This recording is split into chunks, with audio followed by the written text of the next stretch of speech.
Hey guys, Brendan from TAT. Today I'm just doing a review on the Snap-on Triton-D10 scan tool.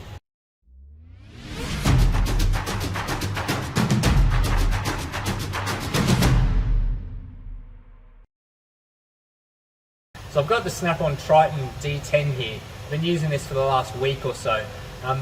I've been using Snap-on scan tools over the years. You would have seen me having them in the videos quite often. Now I believe they are one of the greatest graphing drivability scan tools, and that's why I usually get it. I like graphing data, I like being able to easily review it. This is the middle size, if you like, so this one has a 2-channel oscilloscope. In the Snap-on latest generation tools you can get just the scanner itself, or you can move up to a 4-channel oscilloscope. 10-inch screen on this, being the Triton-D10. I found it very usable, no glare, very easy to see outside, all those kinds of things. Nice size, got all the things you'd expect, like a hanger on the back for the steering wheel and all those bits and pieces. Now, the Intelligent Diagnostics is the real thing that's changed on this latest generation tool. So the easiest way to go through that is to show you something on a live vehicle. So I've got a Toyota Hiace here, check engine light on.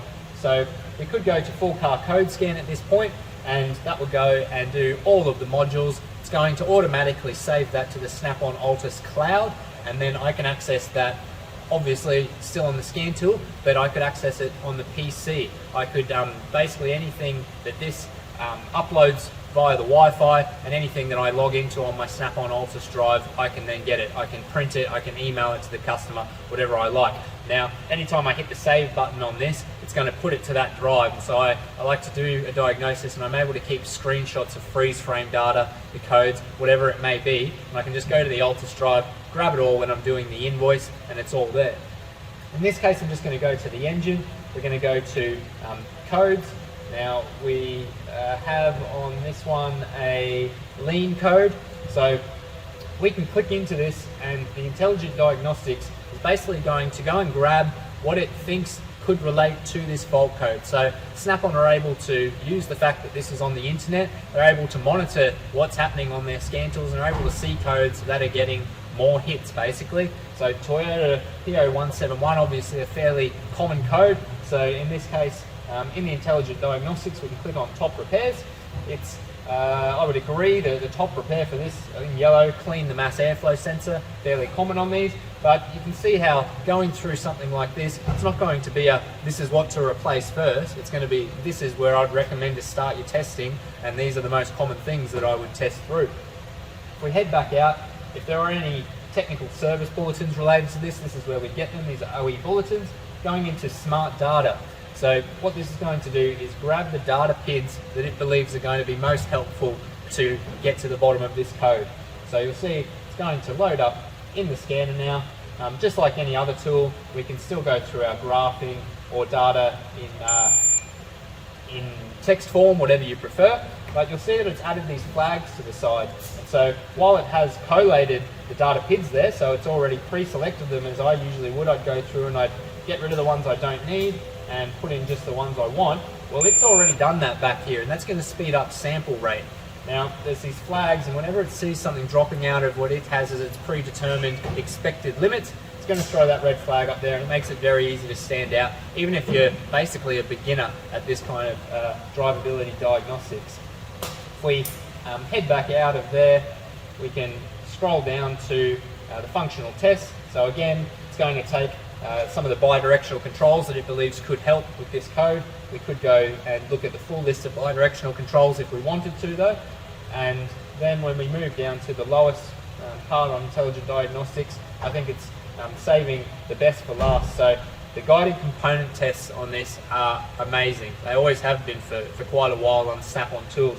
So guided component tests starts to get into using the scope, and it's for guys that have no scope experience will do absolutely fine with this, through to seasoned guys. We're going to get wiring colors, pinouts, everything in here, vehicle specific. So again, it's chosen some components that it believes are going to be the ones that you're probably going to want to test for this lean code, but we could go down and see the full list of the component tests that are available there. Now where this comes into its own is, let's say if we take the mass airflow sensor, go to we'll go into component information. Now this is vehicle specific, right? So I've got pinouts, I've got colors, I've got a bit of a description of how it works. This is where we would have resistance measurements, signatures of what to expect to see on the scope. So if we go into the DC voltage test, I may be looking to do a snap throttle test to see if this map is working. Again, it's telling me where to put my leads, specifically into which pin, vehicle specific on this car. I click view meter, it's going to open up the scope, and you'll see that it's a dual screen basically, so I could still go through and see what color wires I want to get into. It presets the scope for based on the test that I'm about to do. It knows that I was about to do a 5-volt snap throttle test, so it's pre-chosen that. It's pre-put a good time base, I would say here. We've got 5 seconds on the screen, which is quite reasonable for a snap throttle test. So you see it's done all the hard work. I literally am here to put the back probe in, snap the throttle, and I've basically been walked through the entire process, even if I've never picked up a scope in my life.